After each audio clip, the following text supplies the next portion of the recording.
ओम शांति। मेरा बाबा, प्यारा बाबा, मीठा बाबा। कभी कभी जब हम लोग कई गीतों को सुनते हैं तो गीत ऐसे होते हैं कि घसीट कर आत्मा को बाबा के पास ले जाते हैं।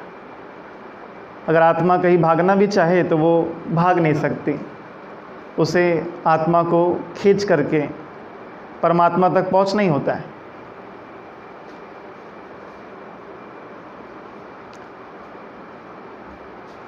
कई गीतों में इतनी कशिश होती है कि वो कशिश हमको महसूस कराती है कि आत्मा कितने करीब है परमात्मा की, कितना प्रेम भरा होता है। कभी कभी हम एकांत में सोचते हैं अगर संसार में प्रेम ना होता तो इंसान जानवरों की तरह एक दूसरे को मार के खा जाते हैं।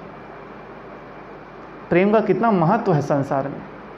यदि प्रेम ना हो तो संसार रेगिस्तान की तरह सूख जाएगा, किसी को किसी से कोई मतलब नहीं होगा। हम सब आपस में भी यहाँ बैठे हैं तो एक रूहानी प्रेम है इसलिए बैठे हैं। हम एक दूसरे को सहयोग करते हैं, रूहानी प्रेम है इसलिए करते हैं। कारण ये है,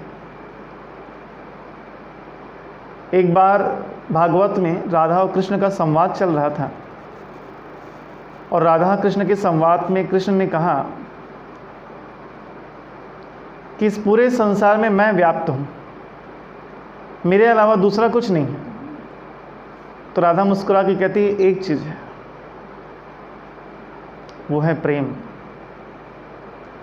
तो बोलते हैं हाँ राधा तुम सही बोल रहे हो, तुम्हारे इस तर्क का हमारे पास कोई जवाब नहीं है, हम अपनी हार मानते हैं। तो बोलते हैं भगवान ने हार मान ली।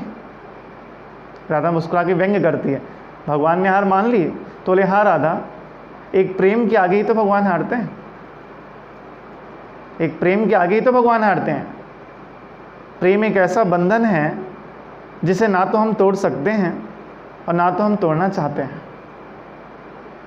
इसलिए जीत भक्त की होती है, क्योंकि भक्त अपने प्रेम के वश भगवान को बांध के नचाता है। अगर भक्त के प्रेम में शक्ति हो तो भगवान उसे साक्षात उससे बात करे। शक्ति चाहिए, प्रेम की तड़प चाहिए। रामकृष्ण परमहंस सीधा बोलता था, भगवान से मिलने के लिए किसी चीज़ की ज़रूरत है तो वो आपके प्रेम की है। यदि कोई सच्चे दिल से 2 दिन भी रोए कि मुझे भगवान के दर्शन हो जाए तो उसे दर्शन हो सकते हैं, लेकिन उस प्यार में सच्चाई हो तो दर्शन हो सकते हैं। तो प्रेम ईश्वर को बांध सकता है, प्रेम के आगे ईश्वर को हारना पड़ता है। इन शब्दों को सुनोगे भागवत के तो कितना मिठास है इन शब्दों में, कितना प्रेम है इन शब्दों में, सुन करके कितना अच्छा लगता है। और जब आत्मा अपने संपूर्ण स्वरूप में, अपने संपूर्ण स्वस्वरूप में पहुंचती है और स्वस्वरूप में स्थित होकर जब ईश्वर की ओर आगे बढ़ती है तो ईश्वर और उसके बीच में इतना प्रेम बढ़ जाता है कि वो एक दूसरे से अलग नहीं रह पाते। जैसे ब्रह्मा बाबा और शिव बाबा मुरलियों में, ये 69 की मुरली में है, जैसे बाबा ने कहा मैं और ये, शिव बाबा बोल रहे हैं, ये माना ब्रह्मा, मैं और ये एक संकल्प भी अलग नहीं रहते। एक संकल्प भी मुझ में और ब्रह्मा में दूरी नहीं रहती, इतना हम लोग क्लोज रहते हैं। फिर आज का टॉपिक हमारा अलग है, प्रेम नहीं है, कभी और इस पर चर्चा करेंगे। जो गीत हम सुन रहे थे उसी पे आगे बढ़ते हैं। गीत कौन सा था? बिन फेरे हम तेरे। कभी आपने सोचा कि फेरे क्यों लगाते हैं शादी में?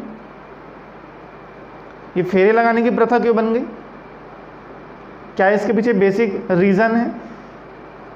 फेरे हैं क्या एक्चुअल में? तो पहले हम फेरे को समझते हैं, फिर आज इसके बारे में और जानकारी प्राप्त करेंगे। फेरा क्या है? दिल का रिश्ता जोड़ने के लिए फेरे की आवश्यकता क्यों पड़ती है? दरअसल जब कोई व्यक्ति किसी दूसरे व्यक्ति से दिल लगाता है तो वो राउंड एंड राउंड विचारों से उसी के चारों तरफ घूमते रहता है, उसी का चेहरा, उसी की बातें, उसी की एक्टिविटी उसकी आंखों में रहती है। एक माँ के बेटे की मृत्यु हो गई, बच्चा छोटा था, बहुत बड़ा नहीं था, छोटा था, 2 साल का रहा होगा। मृत्यु के बाद रोज रात को माँ जो है ना उनके कपड़े को निकालते थे और उन कपड़ों को छू छू के देखते थे कि मेरे बेटे के कपड़े हैं, इसमें उसकी खुशबू है, ये एक दिन पहनता था, आज वो नहीं है। तो प्रेम इतना गहरा हो जाता है, दिल लग जाता है, तो उसके राउंड एंड राउंड घूमती है। दो प्रेमी प्रेमिका प्रेम हो जाता है, उसको सुबह से लेकर शाम तक वही दिखता है। लंबी लंबी बातें होती हैं, ख़त्म नहीं होती, बातों में कोई सार नहीं होता, लेकिन बातें होती हैं। उसी के चारों ओर घूमते रहता है, इर्द गिर्द घूमता है। कि लोग इसलिए बोलते हैं लट्टू हो गया, ये लट्टू माना उसी के चारों ओर घूम रहा है। तो जो विचार घूम रहे हैं उस विचार को कर्म में लाने का जो आधार है वो फेरे हैं। जब किसी की प्रीत किसी की लग जाती है एक दूसरे के साथ, तो विवाह में ये संस्कार बनाए गए हैं कि स्थूल में उनको फेरे लगाते हैं ताकि वो और भी दृढ़ हो जाए और इनका मन एक दूसरे के साथ आजीवन लगा रहे, ये एक धारणा बन जाए हमेशा हमेशा के लिए। और इस धारणा के बंधन में बंध कर आत्मा एक दूसरे का जीवन भर साथ निभाए। तो मन के चक्कर से स्थूल चक्कर बनाया गया है। लेकिन मज़े की बात यह है, अगर चक्कर प्रेम के कारण लगाया जाए तो वह फेरे कहलाते हैं, जो शादी में होता है। अगर ये चक्कर प्रेम के कारण लगाया जाए तो वो फेरे कहलाते हैं, और मजबूरी से लगाया जाए तो घेरे कहलाते हैं। एक साथ चक्कर लगाए हुआ ऐसे आत्मा गिर जाती है, मजबूरी में शादी करनी पड़ गई, दबाव डाल के शादी करा दिया गया। अब वो बन गए किस में, घेरे में आ गए, वो फेरा नहीं रहा, क्या हो गया, घेरा हो गया। और यदि ये चक्कर विकारों के कारण लगाया जाए तो अंधेरा कहलाता है। इन 7 चक्कर के बाद जीवन क्या होता है, गुमनामी के अंधेरे में चला जाता है। आत्मा विकारों में ऐसी डूबती है कि उसके पास कुछ भी बचता नहीं। एक निर्विकारी योगी का जीवन और एक विकारी गृहस्थी के जीवन में जमीन आसमान का अंतर होता है, जिसे वो भी समझता है। हम लोग कई जगहों पे जाते हैं तो लोग हमसे उम्र में बड़े होते हैं। हमारे यहाँ प्रथा नहीं है, मना करना पड़ता है, लेकिन लोग मानते नहीं हैं, पैर छूते हैं, क्योंकि वो उम्र में हमसे बड़े हैं। वो इस बात को जानते हैं ये हमसे श्रेष्ठ हैं, क्योंकि इन्होंने पवित्रता का जीवन अपनाए हैं।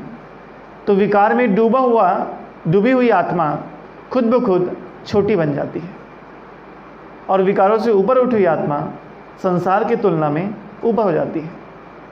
सिकंदर को बहुत अहंकार था अपनी ताकत का। अपनी कहानी सुनी, फिर सुनो। बहुत अहंकार था सिकंदर को अपनी ताकत का। उसके गुरु ने उसके घमंड को तोड़ने के लिए कहा था, जब भारत से वापस आओगे ना तो वहाँ के एक सन्यासी लेके आना। जानता था उसका गुरु आंसर क्या होगा।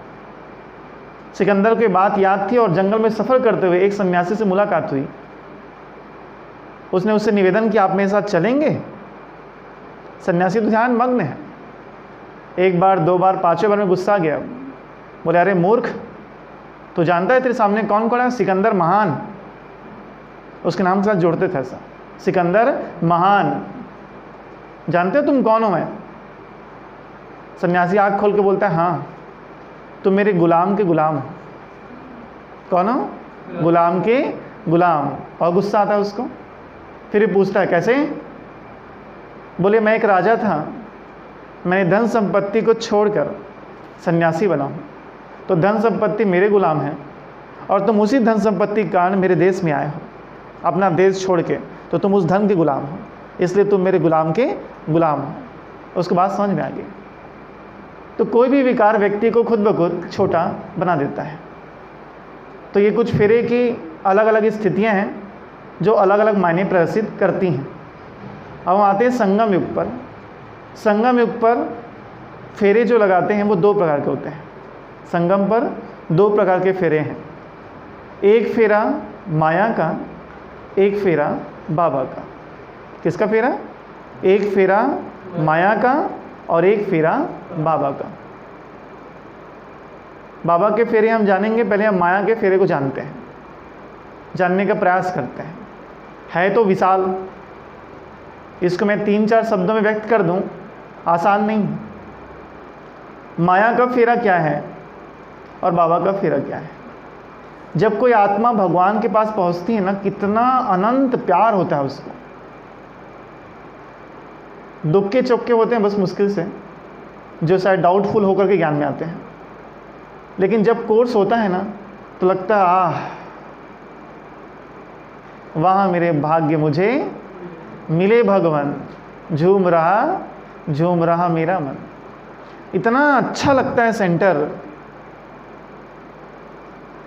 इतना, एक बांधली से पूछना, हम लोग बंधन में थे जब ज्ञान में, तो लगभग 2 साल चुपके सेंटर आते थे डरते हुए, घर से परमिशन नहीं था, तो सेंटर आते थे ना, इतना अच्छा लगता था कि सेंटर आ गया, मैं सेंटर में बैठा हूँ मैं, बहुत अच्छा। बाबा कमरे में बैठ के कितना सुकून, योग का पता नहीं क्या होता है, लेकिन खुशी बहुत अच्छी खुशी अनुभूति होती थी। तो जब कोई भगवान का बच्चा बाबा का बनता है, तो बाबा के बनने के बाद उसके अंदर बेहद खुशी रहती है, बहुत भावना रहती है, बहुत प्रेम रहता है। लेकिन उन सारे प्रेम और भावनाओं के बीच माया अपने चक्कर में कब लपेटती है पता नहीं चलता। सबसे पहला फेरा जो माया लपेटती है एक ब्राह्मण को, वो है आकर्षण का फेरा। आकर्षण, कितना आकर्षण हम अंदर आता है, अनेक प्रकार का। एक झटके में त्याग कराई थी आत्मा परिवार को, एक झटके में। आपने कहानी सुनी, एक लाइन में सुनाऊं मैं आपको। एक राजा का बेटा राजाई छोड़ के सन्यासी बनता है। सन्यासी बनने के बाद एक हिरन पालता है और उस हिरन की याद में देह त्यागता है। सोचो, राजपाट त्याग के सन्यासी बना और एक हिरन के मुंह में फंस गया। भगवान का बच्चा भगवान का बनने के बाद जो कोई भी आता है ना, वो बिना कुछ छोड़े नहीं आता। उसने कोई ना कोई बड़ी कीमत चुकाई होती है इस ज्ञान मार्ग में चलने की। लेकिन बच्चा बनने के बाद, बाबा का बच्चा बनने के बाद, ज्ञान में आने के बाद, इतने बड़े त्याग को छोड़कर वो आकर्षण में फंसती है। आकर्षण होते हैं 3 प्रकार का। एक, सबसे पहला देह का आकर्षण। देह के आकर्षण में एक चीज़ मैं क्लियर कर दूं, एक आकर्षण हम जानते हैं देह का, कौन सा? जिसमें आत्मा स्त्री पुरुष के भान में आकर्षित होती है, प्रेमी प्रेमिका बनने की कोशिश करती है, और मैं उसको खुले शब्दों में बोल दूं, लेकिन जरूरी नहीं है यही हो। इसके अलावा भी दूसरा आकर्षण होता है देह का। हम भाई बहन के रूप में आकर्षित होते हैं, भाई बहन के रूप में आकर्षित हो सकते हैं। अगर आज मुरली क्लास में वो बहन नहीं आई, वो भाई नहीं आया, जग सुना सुना लागे, कोई रहे ना अब अपना, ऐसे हम गाना गाते हैं। आज वो बहन जी नहीं है जो मुरली सुनाती है, हमें वो अच्छी लगती है, कितनी मीठी मुरली सुनाती है। बाबा कहते हैं अरे मीठी तो मुरली है, बहन नहीं, लेकिन आकर्षण हो जाता है। तो एक है आकर्षण का बंध है, देह का आकर्षण। चेहरे अच्छे लगते हैं, सुंदर सुंदर लगते हैं, खिंचता है मन, जाता है। भगवान में तो नहीं खिंचता है, कोई भगवान फोटो है, कुछ नहीं बोलता वो। तो देह का आकर्षण में लपेटती माया। ये एक फेरा है, चक्कर लगाने वाला फेरा, शादी के फेरे नहीं, चक्कर लगा, इसी में घूमते रहते हैं। ज्ञान के लंबा समय इसमें वेस्ट हो जाता है। दूसरा आकर्षण है संपत्ति का। किसका आकर्षण? संपत्ति का। ये छोटे होकर के मैं बड़ी बात कर रहा हूँ, मुझे ऐसा नहीं बोलना चाहिए, लेकिन आपको समझाने के लिए मैं इन बातों को रख रहा हूँ। इसका उद्देश्य मेरा किसी को क्रिटिसाइज करना नहीं है।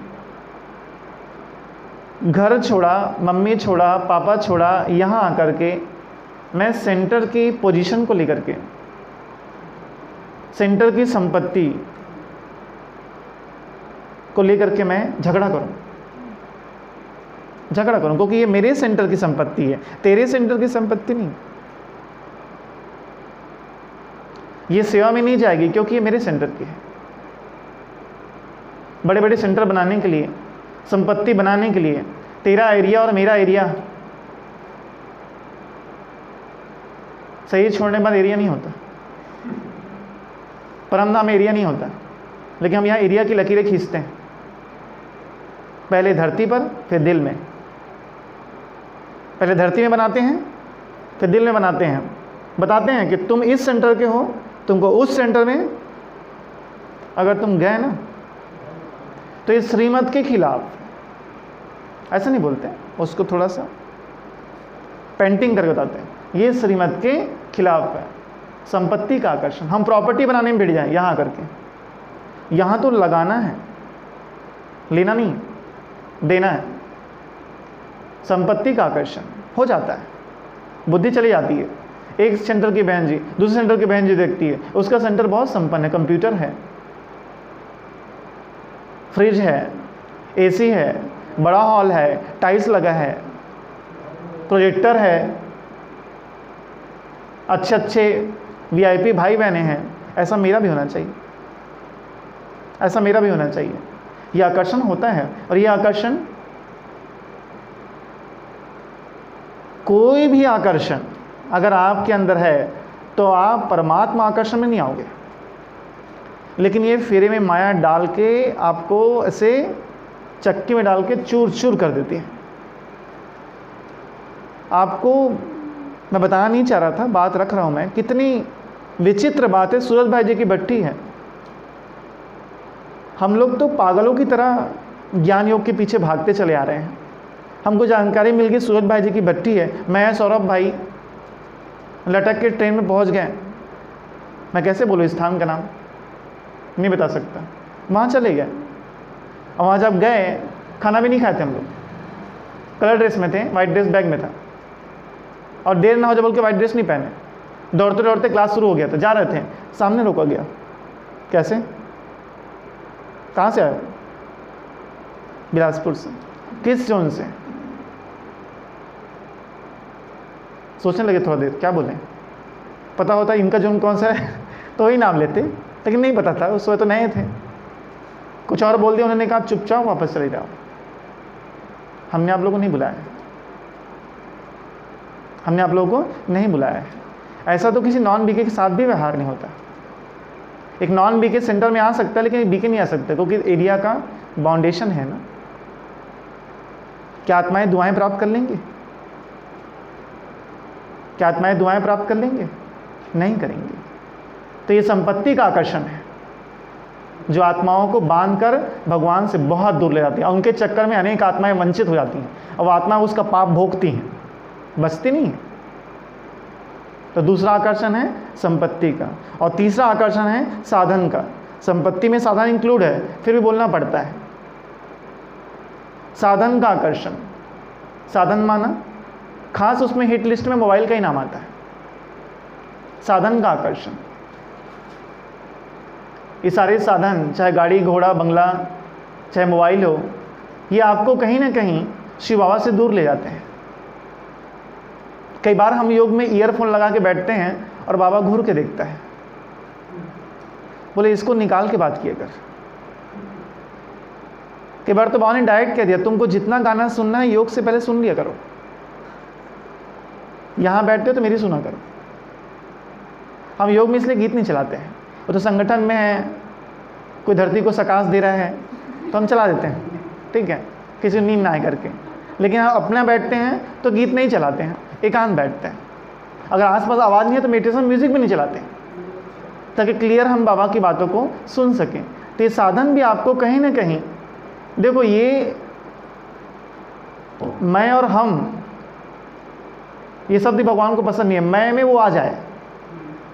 बाबा चाहता है कि उनके मेरे बीच में किसी भी प्रकार की डिस्टेंस, गैप, व्यक्ति पसंद नहीं। जैसे आप मुझे कह दो ना, अब बाबा से पूछ के बताना भैया इसका क्या करना है, और मैं कहीं बाबा से पूछने के बाद बाबा मुझे घूर के देखता, तुम कैसे चले आए? हमारे यहाँ पंडित प्रथा नहीं है कि मेरे नाम से पूजा करा देना। बाबा तो कहता है डायरेक्ट आओ। हर बच्चे के लिए भगवान डायरेक्ट बैठा हुआ है। अगर बुद्धि में दम है, पवित्रता में ताकत है, संकल्प क्लियर हैं, आपको बाबा के सारे जवाब मिलेंगे, सारे जवाब मिलेंगे। और ये आकर्षण के फेरे में आत्मा को ऐसे बांधती है, तीनों में से किसी एक में। हर एक आत्मा अलग अलग, कुमार अलग, कुमारी अलग, बहन जी अलग, भाई जी अलग। किसी न किसी आकर्षण में फंसकर कई लोग तो वीर गति को प्राप्त हो जाते हैं, मृत्यु हो जाती है कुछ लोग की इसी लपेटते लपेटते में। तो एक फेरा है आकर्षण का फेरा। दूसरा फेरा जाना पहचाना एकदम, तुलना का फेरा। तुलना,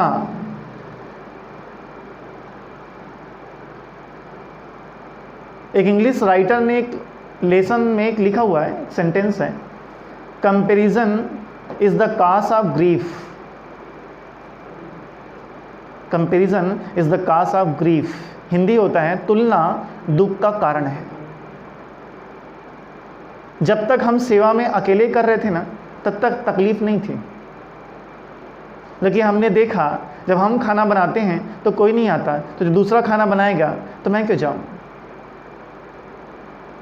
मुझे अपने इस कुर्ते पैजामे से तब तक तकलीफ नहीं है जब तक मैं हर्ष भाई के पैंट शर्ट से तुलना ना करूं। अगर मैं देखूं कि हाँ पुरेंद्र भाई का जो शर्ट है वो कॉटन का है और मेरा छाटन का है, मेरे में चमक थोड़ी सी कम है, तो अब मुझे इसमें चुभने नहीं लगेंगे, कांटे चुभ जाएंगे इस कपड़े में। तुलना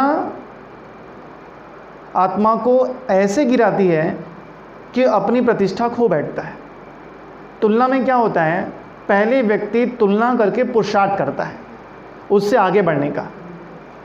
जिससे वो तुलना कर रहा है वो मेहनत करता है कि वो उससे आगे बढ़े, और अगर वो मेहनत में असफल हो जाता है तो उसका सेकंड तरीका है उसे गिराओ। अगर मैं आगे नहीं बढ़ पाया तो अब मेरे पास एक हथियार दूसरा है, कौन सा, मैं इसे गिरा दूंगा। और कहीं उस व्यक्ति की तारीफ किसी तीसरे व्यक्ति ने मेरे सामने की कि तुमको पता है वो कितना योगी है, मैं से पूछो कितना योगी है, ऐसे ऐसे करता है, मेरे से पूछो। लेकिन आपसे वो पूछा नहीं है और आप बिना पूछे बता रहे हो, और बिना पूछे बता के आप अपनी प्रतिष्ठा मिट्टी में मिला रहे हो।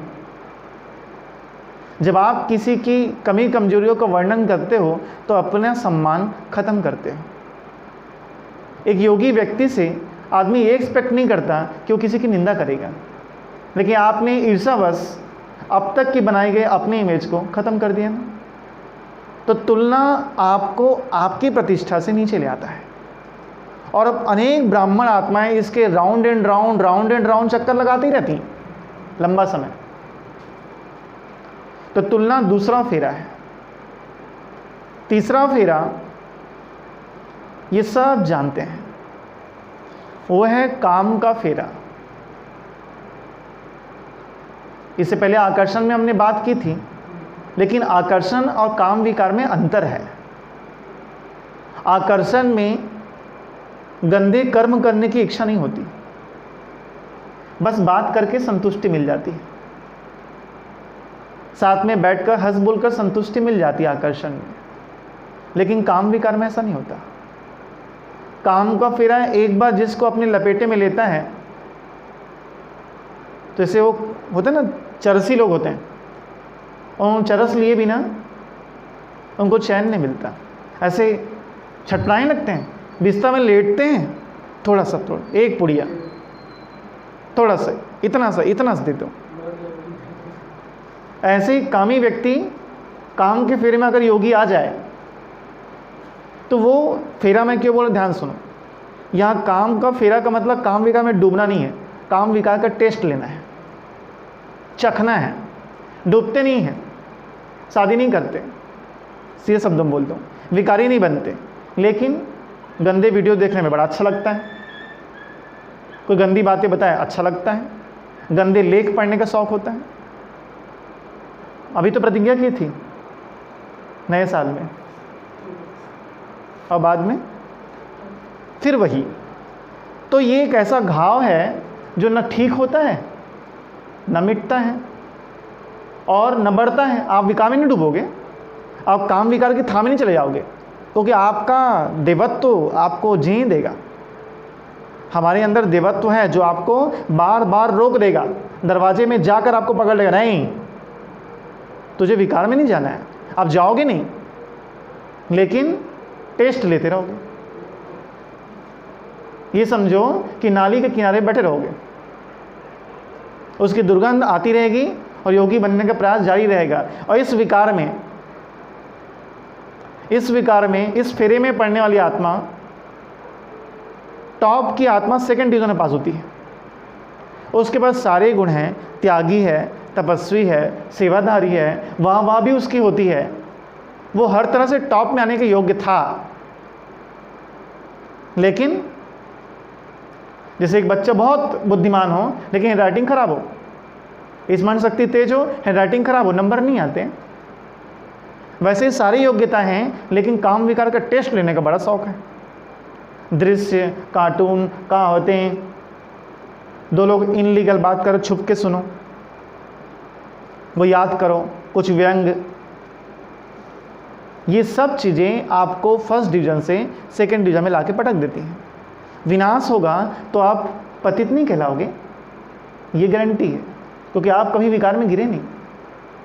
लेकिन आप फर्स्ट डिवीजन में पास होने वाले होकर भी आपको कितना दुख लगेगा जब बाबा बोलेगा बेटा तू फर्स्ट डिवीजन में आता रे, ये टॉप की सीट तेरे लिए थी, तू कितना अच्छा त्यागी है, सेवाधारी है, मर मर के सेवा करता है, बाप जरा देखता है, लेकिन तूने अपना क्या कर लिया, खुद चौपट कर दिया। तेरे से गिरा हुआ लड़का बैठ गया उस सीट में, जो सेवा भी नहीं करता था, लेकिन उसने अपनी प्योरिटी को मेंटेन कर लिया, वो वहाँ आ गया जो तेरी सीट थी। कितना खराब लगेगा सुन के आपको। तो एक काम का फेरा मैं इसलिए बोल रहा हूँ, आप डूबते नहीं हो इसमें, माया आपको डुबोती नहीं, वो जानती है यू आर वेरी पावरफुल।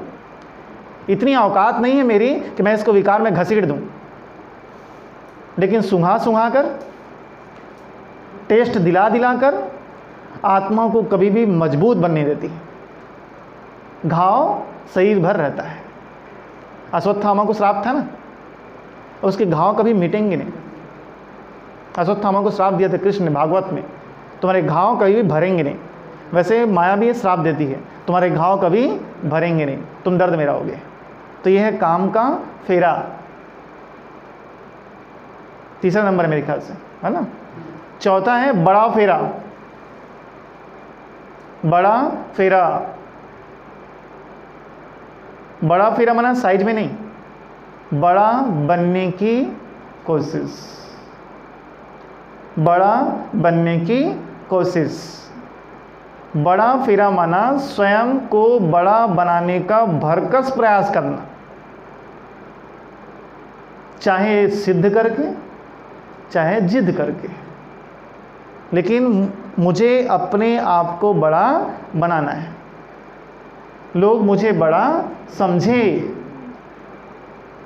लोग मुझे बड़ा माने। इस प्रयास में आत्मा इतनी छोटी हो जाती है कि छोटे बच्चे भी उससे बात करना नहीं चाहते। कि लोग देखना इतना अकड़ होता है अंदर में कि छोटे बच्चे भी उसके पास नहीं जाते हैं, क्योंकि तो घमंड में कब डांट दें कब मार दें क्या पता, नहीं जाते हैं पास में। और ये बड़े बनने की चाहत में बार बार उसको अपमान का घूंट सहना पड़ता है, और अंत में रूठ कर एक कोने में जाकर बैठ जाते हैं, या तो कई लोग तो ज्ञान छोड़ के चले भी जाते हैं क्योंकि हमको सम्मान नहीं मिला, ये सोच करके। तो बड़ा बनने का फेरा बड़ा खतरनाक फेरा है बात छोटी, लेकिन इसमें फंस करके आत्मा ज्ञान से भाग भी जाती है। पांचवा फेरा है फैमिलियरिटी का फेरा। कौन सा फेरा? फैमिलियरिटी का फेरा। घर के भाई बहन रिश्तेदार को छोड़कर यहाँ आ गए, और कितना देर लगा छोड़ने में? ऐसे बोल के हम चले आए, हो गया भाई। याद नहीं आती? नहीं आती। अब सेंटा मेरे तो घर की याद नहीं आती? नहीं आती। छोड़ दिया। और यहाँ आकर के तुम तो मेरी माँ हो, तुम तो मेरे पिता हो, तुम तो मेरी सगी बहन हो, तुम तो मेरे सगे भाई हो। सगा सगा सगा करते करते क्या हो गया? आत्मा किनारे हट गई भगवान से। इस संगम पर एक ही सगा है। सगा के दो अर्थ होते हैं, समान जाति का, ठीक है, और रियल क्लोज। तो एक ही है समान जाति का और एक ही क्लोज है। कौन? मिस्टर शिव बाबा। उसके अलावा दूसरा कोई सगा नहीं है, बाकी सब दगा है। बाकी सब क्या है? दगा देंगे आराम से। तो वहाँ छोड़कर यहाँ आना और यहाँ आकर के चाचा मामा काका रिश्ता तैयार करना और रिश्तों के दबाव में आ जाना। मैं नहीं करूँगा इनके लिए तो कौन करेगा? कौन करेगा? उनका मिस्टर, उनका मिस्टर। उस बहन जी के मैं क्यों सोचूं बहन जी के बारे में? बहन जी के बारे में जीजा जी सोचेंगे, बहन जी के बारे में जीजा जी सोचेंगे। मेरा काम क्या है? जो मैं कर सकता हूँ, दबाव के टेंशन लेके नहीं। मेरी जवाबदारी केवल विश्व परिवर्तन और उससे पहले स्व परिवर्तन है। विश्व परिवर्तन परिणाम है। विश्व परिवर्तन क्या है? परिणाम है उसका, स्व परिवर्तन का। मेरी जिम्मेदारी केवल स्व परिवर्तन है। और मैं तो अभी एक ही शब्द पकड़ लिया हूँ, मेरी जिम्मेदारी भगवान से अपने संबंध ठीक करने हैं, भगवान से संबंध निभाना है। बाकी कोई मेरी जिम्मेदारी नहीं। अब सब खत्म। मैं अपने संबंध भगवान के साथ अच्छे कर लूँ, मेरे रिश्ते भगवान के साथ अच्छे हो जाएं, यही मेरी प्राथमिक अंतिम जिम्मेदारी है। लास्ट, इसका विस्तार नहीं करता, एक लाइन बता देता हूँ आपको। हिसाब किताब का फेरा। हिसाब किताब का फेरा। आपने कभी नोटिस किया हो, सेंटर में बहुत लोग आते हैं, उनमें से कई लोग केवल आते हैं, बस आते मानो उनको बाबा, मुरली, फरिश्ता स्वरूप, कर्मातीत, इन सब बातों से कोई मतलब नहीं होता। ना इन सब बातों के बारे में जानते हैं, ना इन सब बातों के बारे में जानना चाहते हैं। वो आते हैं और जाते हैं। भोग दे दो तो खा लेते हैं, कई बार नहीं दोगे तो पूछते भी नहीं, चले जाते हैं ऐसे ही। कोई ऐसा इंटरेस्ट नहीं है।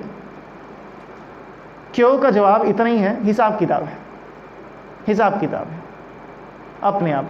वो माया के हिसाब किताब के फेरे में पड़े हुए हैं। आत्मा कभी भी अपने से इच्छा जाहिर नहीं करती, उनको दबाव डालना पड़ता है। मुरली का सार तो पढ़ लेकर, हाँ भैया हाँ भैया, चिल्लाओगे डांटोगे तो सार पढ़ लेते हैं। एक हफ्ते पढ़ते हैं, उसके बाद नहीं पढ़ते हैं। हिसाब किताब का फेरा है वो, पास्ट कर्मों का। उस आत्मा ने उतनी पूंजी जमा नहीं की है कि वो 4 पेज की मुरली सुन सके, 4 पेज की मुरली सुन सके। इसका बहुत विस्तार है, सेशन अगले में लेंगे और विस्तार से इसका जो है। तो ये माया के फेरे थे 6 जो आपने देखे। अब आते हैं बाबा के फेरे। बाबा का फेरा शादी वाला फेरा है, सुन लो, ठीक है। संगम पर हम 7 फेरे भगवान से लेते हैं, ये 7 फेरे लगाते हैं। ये क्रमशः चलता है, ठीक है। माया के फेरे में तुलना, काम का फेरा, ये सबके पास नहीं होता। कोई एक ही फेरे में रहेगा, कोई 4 में रहता है, कोई आगे वाले में रहता है, कोई पीछे वाले में रहता है। लेकिन बाबा के फेरे सीक्वेंस में है। सबसे पहला फेरा, सेकंड फेरा, थर्ड फेरा, सीक्वेंस है। इसी सीक्वेंस में आत्मा बाबा के फेरे लेगी और 7 फेरे पूर्ण करेगी। और ये फेरा विवाह का है, शिव साजन से विवाह का। सबसे पहला फेरा जो आत्मा लेती है भगवान से, भगवान के पास आने के लिए, वो है त्याग तपस्या का फेरा। त्याग तपस्या का फेरा। शिव साजन का बनने के लिए कुछ ना कुछ त्याग तो आपको करना ही पड़ता है। ध्यान सुन लिए, हम में से हर किसी ने कुछ ना कुछ छोड़कर भगवान के पास आए हैं। तो शिव साजन का बनने के लिए कुछ ना कुछ तो छोड़ना ही पड़ता है। भागवत में वर्णन है, ये प्रेम गली है। कौन सी गली है? प्रेम गली है। प्रेम गली है पतली गली,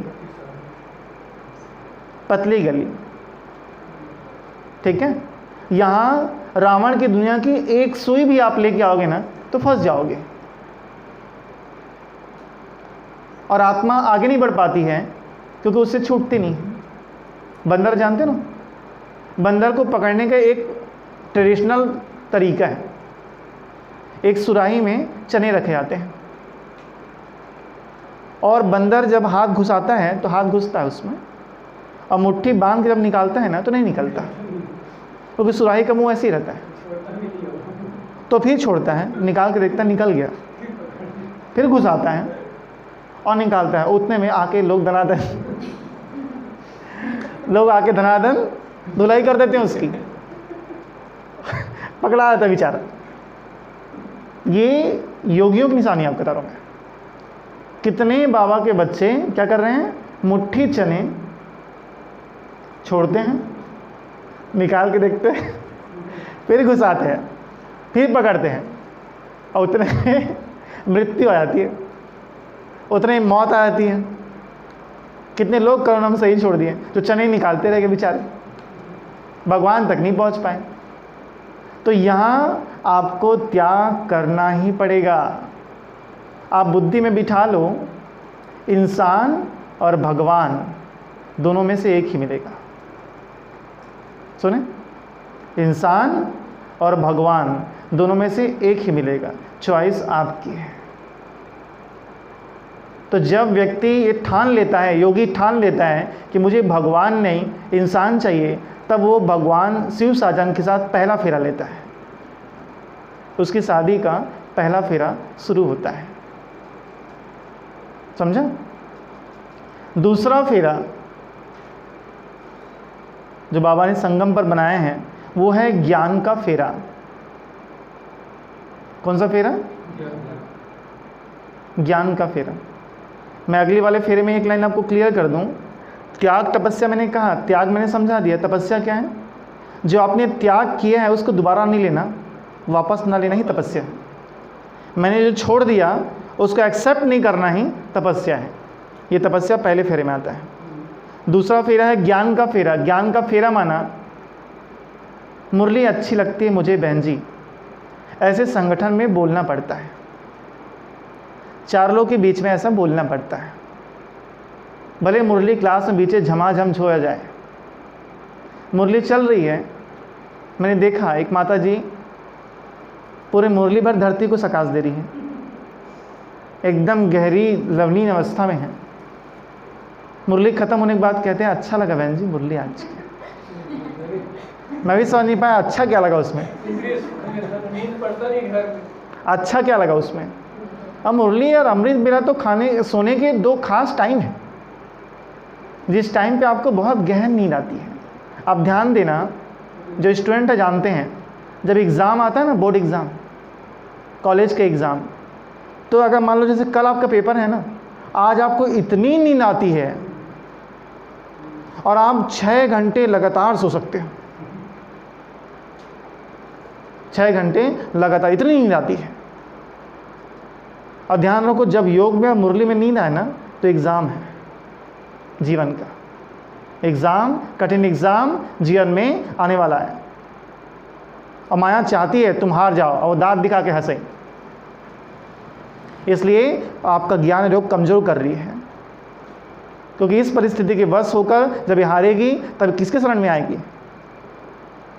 मेरे शरण में। और गाना गाएगी माया, सुन मेरे शहजादे मैं हूँ तेरी शहजादी, सातों जन्म में तुझे करते रहूँगी प्यार, मर भी गई अगर मैं तुझे, अगर मैं मर भी गई तो भी तुझे प्यार करती रहूँगी। ऐसे माया गाना गाएगी और बुला लेगी। इसलिए ध्यान रखना इस बात का। ज्ञान का फेरा का मतलब होता है जब सच में आत्मा को मुरली अच्छी लगने लगे। दूसरों को मत बताओ, अपना देखो। क्या मुझे मुरली की धुन में नाचना आता है? कई लोगों के चेहरे में कोई एक्सप्रेशन चेंज नहीं होते, शुरू से एक एक्सप्रेशन में बैठते हैं वो। कोई भी सा उनका एक डिज़ाइन होता है, उस एक्सप्रेशन में वो क्लास में बैठते हैं और अंत तक वही एक्सप्रेशन उनके चेहरे पर होते हैं।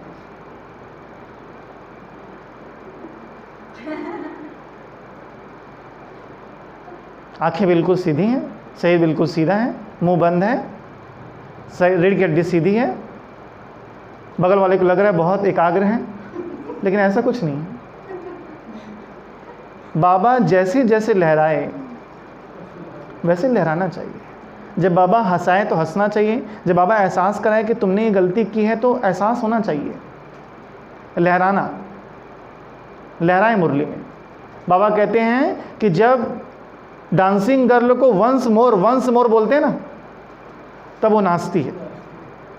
वैसे जब बाबा के सामने ऐसे बच्चे बैठे हों जो वंस मोर करे, वाह बाबा क्या बात कही, मज़ा आ गया, ऐसे कहे तो बाबा की मुरली चले।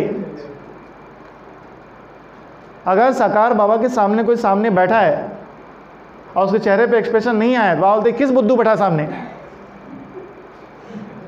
किस बुद्धू बैठा दिया सामने, कोई एक्सप्रेशन नहीं है बाबा की मुरली पे। सबसे अच्छे एक्सप्रेशन में नाम है नलिनी दीदी का। उनका मुरली सुनाना भी और मुरली सुनना भी उनका नाम आता है। बहुत पसंद करते थे बाबा उनको, इसलिए छोटे से बचपन से एकदम वो मुरली के अवैध। तो आप देखना बाबा का एक भी सेंटेंस बिना एक्सप्रेशन के नहीं आता, बिना, ये तो छी है, चेहरे में एक्सप्रेशन आते हैं। एक एक सेंटेंस बोलते समय उनका ये आईब्रोज ऊपर हो जाते हैं। बाबा एक एक सेंटेंस में घुस कर बोलते हैं अच्छी तरह से।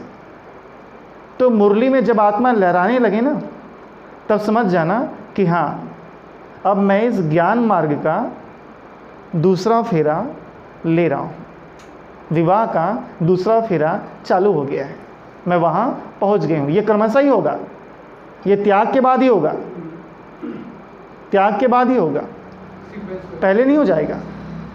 सीक्वेंस है इसका। तो दूसरा फेरा है बाबा का ज्ञान का फेरा। तीसरा फेरा, तीसरा फेरा प्रेम का फेरा। कौन सा फेरा? प्रेम का फेरा।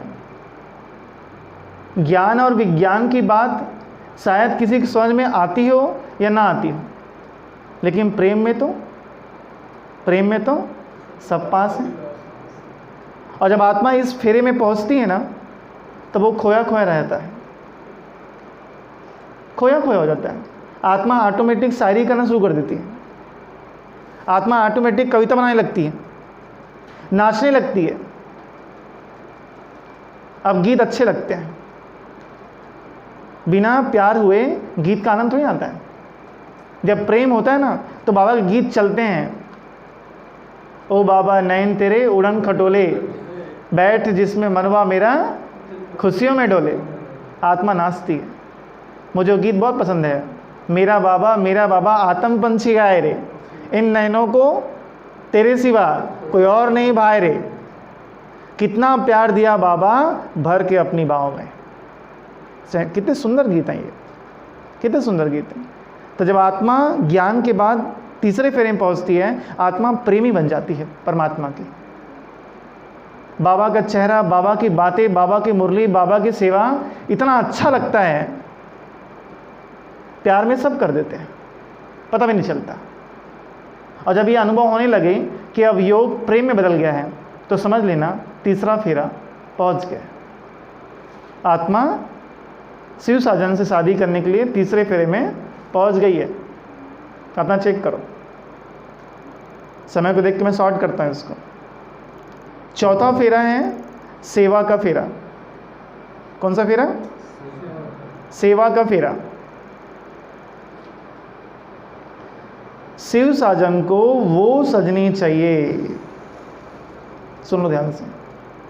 शिव साजन को वो सजनी चाहिए जो सेवा सेवा सेवा सेवा करे।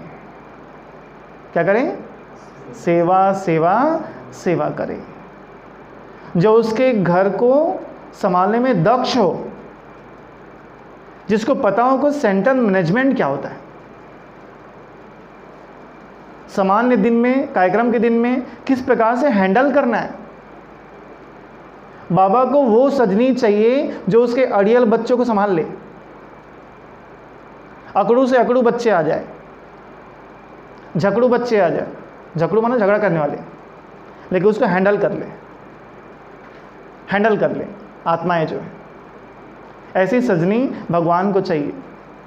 और जब आत्मा के अंदर सेवा के संस्कार बन जाए, एक शब्द और जोड़ दूं जो शिव बाबा बोलते हैं, निष्काम सेवा के संस्कार। मैंने किचन में खाना बनाया, खाना बनाने के बाद सबने खाना खाया, खाना अच्छा बना था, एक ने नहीं कहा अच्छा था। ये विचार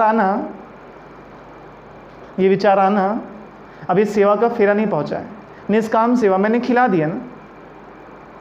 हम तो भंडारी दादी को सैल्यूट करते हैं। भंडारी दादी भोग बनाती थी और भोग लेकर के लच्छू दादी आती थी स्टेज पे। भंडारी दादी किचन में ही रह के बाबा मिलन बनाती थी, सेवा था क्योंकि बहुत सारे किचन में रह करके, और संगल पे बैठ के बाप दादा याद करते थे भंडारी दादी को। संगल में बैठ कर सेवा है ना, त्याग है कितना। हमसे तो नहीं होगा ऐसा त्याग जो है, कितना त्याग उनका कि भाई बच्चों को भोग तो मिले। सेवा भावना उनकी बहुत ज़्यादा थी, बहुत सेवा की उन्होंने लाइफ में। तो ऐसी सजनी चाहिए जो सेवा करे निष्काम भाव से। और स्मार्ट सर्विस, आपकी एक गलती से अगर भगवान के घर का कोई नुकसान हो गया ना, बाबा श्राप नहीं देता, यहाँ श्राप की पद्धति नहीं है, लेकिन ये बहुत अच्छा नहीं है। मैंने 10 बार क्लास में सुनाया है, 11वीं बार सुनाता हूँ। कितने मजाक से मैडम ने कहा था, लेकिन वो बात मुझे कितनी अच्छी लगी। हस्बैंड वाइफ दोनों प्रिंसिपल हैं, उनका खुद का स्कूल है। प्रिंसिपल मैडम ने मस्ती में ऐसे कह दिया, मैं मरूंगी ना विकास, मैं चाहूँगा मेरे पति के घर का एक कागज़ ना जले।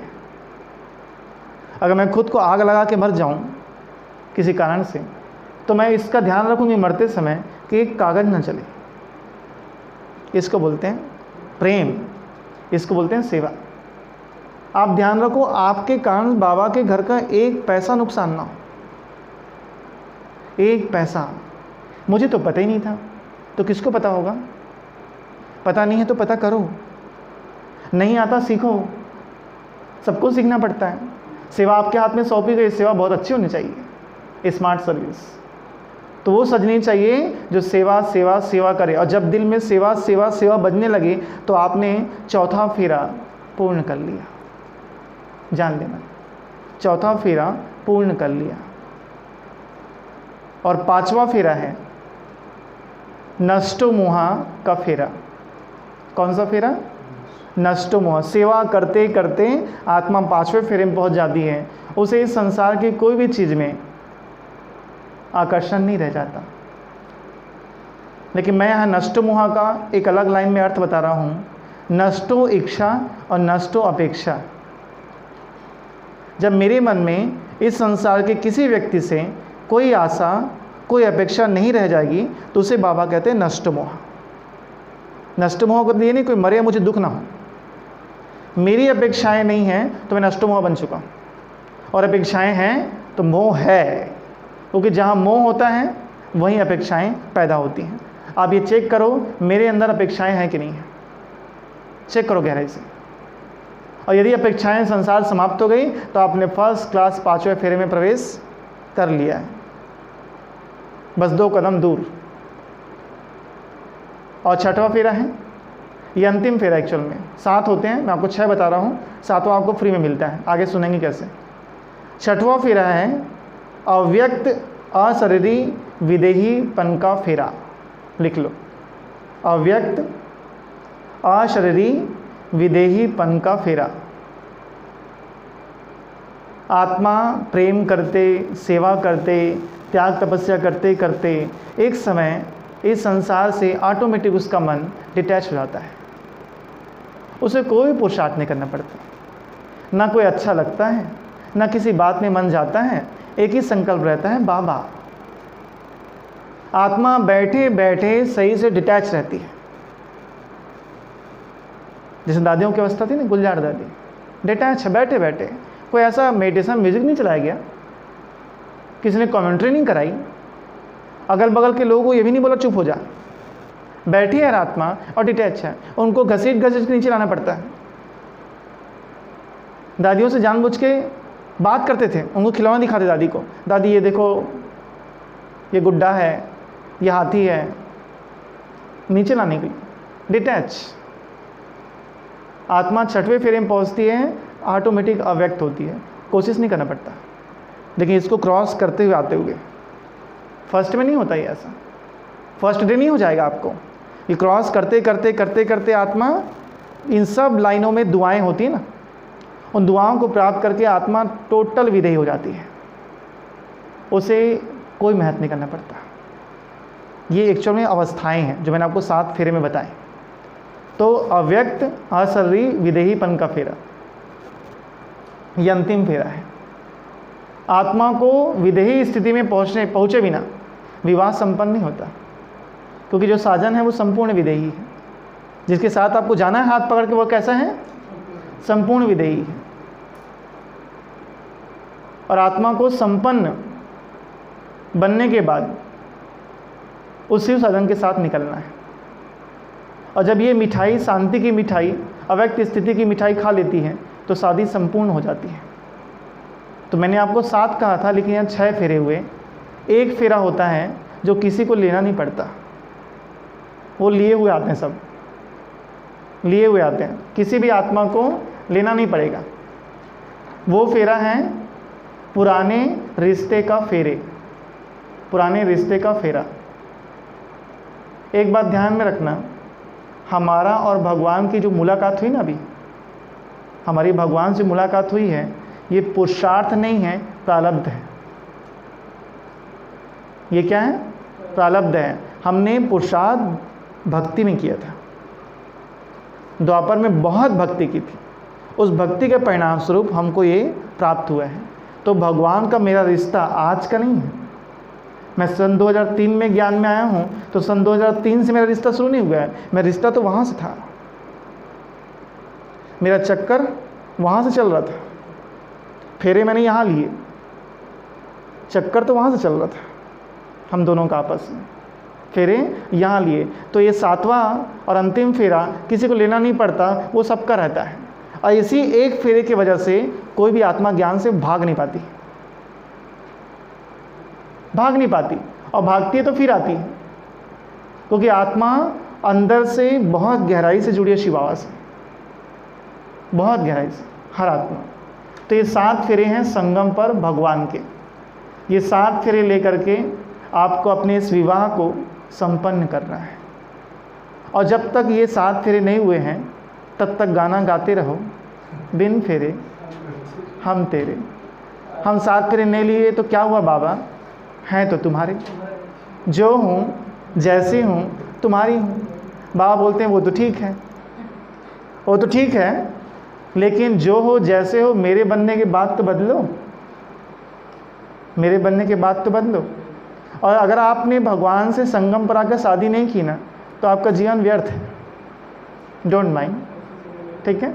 अगर आपने भगवान शादी नहीं की, जीवन साथी का अनुभव नहीं किया, तो ये जीवन बेकार है। तो भले अभी गा लो बिन फेरे हम तेरे, लेकिन भगवान से फेरे लेने जरूर है। तो ये था हमारा आज का क्लास, बिन फेरे हम तेरे। ओम शांति।